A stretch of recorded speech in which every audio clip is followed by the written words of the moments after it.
กองประชุมสรุปการเคลื่อนไหวเวียกงาน6เดือนต้นปีวางทิศทางแผนการ6เดือนท้ายปี2026และจัดพิธีมอบภาพเหรียญกาและนึก50ปี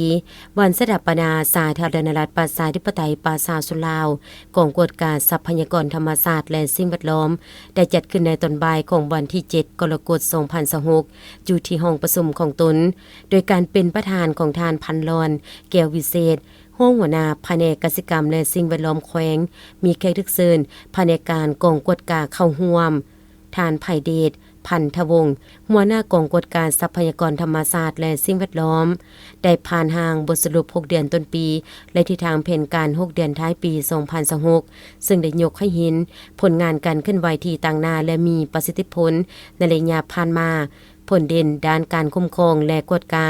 ได้เพิ่มทวีการลงกวดกาพื้นที่ตัวจริงในการนำใช้ทรัพยากรธรรมชาติที่ดินป่าไม้และแหล่งน้ำเพื่อสกัดกั้นการละเมิดกฎหมายด้านสิ่งแวดล้อมกองกวดกาได้เอาใจใส่ติดตามกวดกาผลกระทบต่อสิ่งแวดล้อมจากบรรดาโครงการพัฒนาต่างๆอย่างเข้มงวดพร้อมทั้งสุกยูการแก้ไขปัญหามลพิษอย่างทันการด้านการปรับปรุงกลจักได้หันเป็นดิจิตอลในการเก็บกรรมข้อมูลและหับคำห้องฟ้องจากสังคมเห็นให้การแก้ไขปัญหาด้านทรัพยากรธรรมชาติมีความว่องไวและโปร่งใสขึ้นกว่าเก่าสำหรับทิศทางแผนการ6เดือนท้ายปี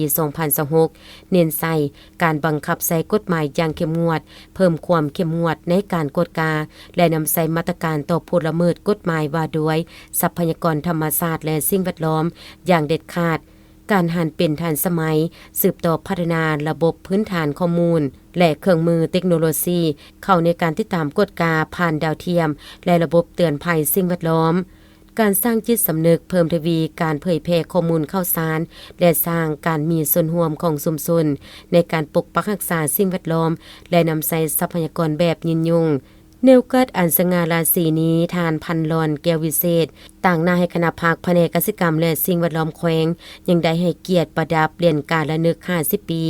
วันสถาปนาสาธารณรัฐประชาธิปไตยประชาชนลาวให้แก่คณะนำและพนักงานราชการกองกวดการทรัพยากรธรรมชาติและสิ่งแวดล้อมจำนวน24ท่านในนั้นพนักงานบำนาญ4ท่านหญิง2ท่านที่มีผลงานดีเด่นมีความจงรักภักดีและได้อุทิศเพื่อแห่งสติปัญญาเข้าในการพัฒนาประเทศชาติก็คือเวียกงานกวดการทรัพยากรธรรมชาติและสิ่งแวดล้อมตลอดระยะผ่านมาอย่างสมเกียรติ